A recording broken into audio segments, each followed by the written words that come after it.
যুক্তি আর যুক্তি আকারের মধ্যে পার্থক্য কি, যুক্তির অবয়ব কাকে বলে, মানুষ কদাচিৎ ব্যর্থ হয়, এগুলো কয়েকটা বচন, সেই বচন থেকে রূপান্তর আমি করে দিয়েছি, খুব ইম্পর্টেন্ট, সেগুলো তোমরা একটু দেখে যে অমাধ্যম অনুমান ও মাধ্যম অনুমানের মধ্যে পার্থক্যটা কি। কারণ আমি অলওয়েজ বলি পার্থক্য দিয়ে কোনো কোশ্চেন ফর্ম করতে কোনো ব্রেনের দরকার হয় না। এমপি কথার অর্থ কি, এটা একটা দোষ। সঞ্চিত কর্ম, সঞ্চয়মান কর্ম কি, সঞ্চিত কর্ম কি, যেগুলো কর্ম আমরা সঞ্চয় করি, আর সঞ্চয় মান কি, যেগুলো কর্ম আমরা সঞ্চয় করতে থাকি। আর কোনো চিন্তা নেই, পরীক্ষা নিয়ে চিন্তা হচ্ছে, আমি জানি তোমাদের কি চিন্তা হচ্ছে যে পরীক্ষাতে কি কি কোশ্চেন আসতে পারে। তো লাস্ট মিনিট কিছু ইম্পর্টেন্ট কোশ্চেন নিয়ে আমি শিশির স্যার তোমাদের সামনে হাজির। এইবার আমরা আলোচনা করব কি কি কোশ্চেন তোমাদের আসতে পারে, কোন কোন টপিক তোমাদের দেখে যাওয়া উচিত। ঠিক আছে, ভিডিওটা মন দিয়ে দেখো, কারণ হচ্ছে তোমরা যেটাই পড়ো না কেন লাস্টে সব কোশ্চেন পড়ে রিভিশন করে পরীক্ষার হলে যাওয়া নেক্সট টু ইম্পসিবল হয়ে যায় আমাদের আর্টসের বাচ্চার জন্য। ক্লিয়ার? তো যদি আমরা লাস্ট মিনিট সাজেশন দেখে সেই ইম্পর্টেন্ট কোশ্চেনগুলোকে মনে রেখে তারপর যাই, তাহলে যদি সেগুলো হুবহু চলে আসে, আর যেটা আসবেই, তাহলে আমাদের কি হবে, পরীক্ষাতে নাম্বারটা একটু বেড়ে যাবে। ঠিক আছে? আর বাকিগুলো কিন্তু তোমাদের পড়তে হবে, এমন না যে তোমাদের কিছুই পড়তে হবে না, সবকিছু ভগবানের ভরসায় রেখে তোমরা চলে যাবে। তো তোমাদের সামনে উপস্থিত আমাদের লাস্ট মিনিট সাজেশন। ঠিক আছে, প্রথম চ্যাপ্টার থেকে, প্রথম যে চ্যাপ্টারটা দেখো, যুক্তির যে চ্যাপ্টারটা, সেই চ্যাপ্টার থেকে আমি কয়েকটা কোশ্চেন তোমাদেরকে দিয়েছি, সেটা খুবই ইম্পর্টেন্ট কোশ্চেন। যুক্তি আর যুক্তি আকারের মধ্যে পার্থক্য কি, যুক্তির অবয়ব কাকে বলে, এগুলো জানতে হবে। নিমেষণ দৃষ্টান্ত কি, ঠিক আছে, আরোহ যুক্তি কাকে বলে, ইভেন কি সেমিস্টার 4-এও তোমাদের এগুলো কাজে লাগবে। সেমিস্টার 4-এও অনেক কনসেপ্ট তোমাদের রয়েছে যেগুলো তোমাদের সেমিস্টার 2-তে ছিল। ক্লিয়ার? তারপরে এই বৈশিষ্ট্যটা অবশ্যই দেখে যাবে, কারণ বৈশিষ্ট্য চলে আসতে পারে। ঠিক আছে, নেক্সটে আমরা যখন যাচ্ছি পদ বাক্য বচন, যে তোমাদের যে সেকেন্ড চ্যাপ্টারটা, সেখান থেকে কি কি আসতে পারে দেখে নাও।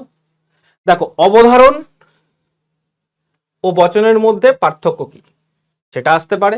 গুণ অনুসারে বচন কয় প্রকার, খুব ইম্পর্টেন্ট আসতে পারে। যৌগিক বচন কাকে বলে, খুব ইম্পর্টেন্ট। পদের ব্যাপ্যতা কি, ধরে রাখো, এটা একটু আমি স্টার মার্ক দিয়ে রাখছি, এটাকে ভালো মতো দেখে যাবে। বস্তুগত সত্যতা কাকে বলে, এটাকেও একটু ভালো মতো দেখে যাবে, এমন না যে বাকিগুলোকে ছেড়ে যাবে। ঠিক আছে, তারপরে যখন আমি যাচ্ছি, দেখো 6 নম্বরের কোশ্চেন, মার্ক 6, বাক্য থেকে বচনের রূপান্তর। এখানে মার্ক 6 কেন লেখা, কিসের জন্য, এটাকে আমি মুছে দিচ্ছি। ঠিক আছে, এটাকে আমি কারেক্ট করে দিচ্ছি, এখানে সেটা হবে না, হয়তো টাইপিং এ কিছু মিস্টেক হয়ে গেছে, কারণ এত তাড়াহুড়ো করে সবকিছু বানানো হচ্ছে। তো মানুষ কদাচিৎ ব্যর্থ হয়, এগুলো কয়েকটা বচন, সেই বচন থেকে রূপান্তর আমি করে দিয়েছি, খুব ইম্পর্টেন্ট, সেগুলো তোমরা একটু দেখে যেও। ঠিক আছে, তারপর আসলো বচনের বিরোধিতা। ঠিক আছে, তো এটাকেও আমি কেটে দিচ্ছি। ক্লিয়ার? এটা কেটে দিচ্ছি কারণ এটা হয়তো ভুল করে লিখে ফেলেছে। প্রতিবর্তী অ্যান্ড অনুবর্তী বচন কি, এটা আসতে পারে বচনের বিরোধিতা। যারা যারা আমার ম্যারাথন ক্লাসটা করেছো তাদের কাছে এগুলো সবকটাই সোজা, যারা যারা করোনি তারা করে নাও। ঠিক আছে, বচনের বিরোধিতা কয় প্রকার ও কি কি, তো এগুলো কয়েকটা কোশ্চেন খুবই ইম্পর্টেন্ট তোমাদের জন্য, সেগুলো কিন্তু দেখে যাবে। ঠিক আছে, আর প্রত্যেকটা মোটামুটি প্রত্যেকটা টপিক তোমাদের কভার করে দেবে। ঠিক আছে, অমাধ্যম অনুমান থেকে আবর্তনের বৈধ নিয়ম কি, বিবর্তন থেকে পড়বে, সমবিবর্তন থেকে পড়বে, আর এটাকে পড়ে যাবে পার্সোনালি যে অমাধ্যম অনুমান ও মাধ্যম অনুমানের মধ্যে পার্থক্যটা কি। কারণ আমি অলওয়েজ বলি পার্থক্য দিয়ে কোনো কোশ্চেন ফর্ম করতে কোনো ব্রেনের দরকার হয় না, ভাবার কিছু দরকার হয় না, করে দিলেই হলো। ঠিক আছে, এটা থেকে করে দিতে পারে। ক্লিয়ার? তারপরে দেখো 6 এর কোশ্চেন নিয়ে এসেছি কিছু কিছু, যেরকম এখানে একটা ভুল টাইপিং মিস্টেকস হয়ে আছে, এটা আমি ঠিক করে দিচ্ছি। চারি পদ, ঠিক আছে, ক্লাস নোটস থেকে ডাউনলোড করবে, তাহলে একদম কারেক্টেড নোটটা পাবে তোমরা। ঠিক আছে, তো চারিপদ ঘটিত দোষ, এটা পড়ে রাখবে। এই দোষগুলো অব্যপহেতু দোষ, অবৈধ সামান্যীকরণ দোষ, অবৈধ পক্ষ দোষ, পক্ষ সাধ্য হেতুপদ, মানে পক্ষপদ কাকে বলে সেটাও আসতে পারে, সাধ্যপদ কাকে বলে সেটাও আসতে পারে, অথবা হেতুপদ কাকে বলে সেটাও আসতে পারে। তাহলে কি হবে, এগুলো কনসেপ্ট তোমরা দেখে যাবে। ঠিক আছে, বুঝতে পেরেছো কি বললাম, এগুলো টপিক কিন্তু ইম্পর্টেন্ট। তার পরের সেকশনে যখন আমরা চলে এলাম, তখন দেখতে পেলাম কি, যৌগিক যুক্তি। যৌগিক যুক্তি থেকে কেটে দিচ্ছি আমি, যৌগিক যুক্তি থেকে সাপেক্ষ ন্যায়, অনুকল্প, এমপি কথার অর্থ কি, এটা একটা দোষ। যারা ম্যারাথন করেছো আমার, তারা জানো এটা কি দোষ। বৈকল্পিক বচন কাকে বলে, বিসংবাদী বিকল্প কি, সব জানো।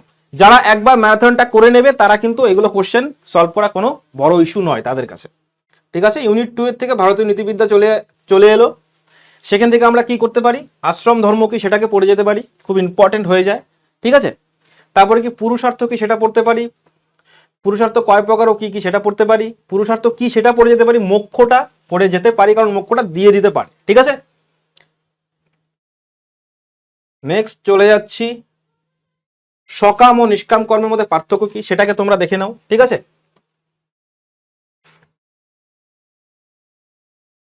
সঞ্চিত কর্ম, সঞ্চয়মান কর্ম কি, সঞ্চিত কর্ম কি, যেগুলো কর্ম আমরা সঞ্চয় করি, আর সঞ্চয়মান কি, যেগুলো কর্ম আমরা সঞ্চয় করতে থাকি by the years, by the time, by the day.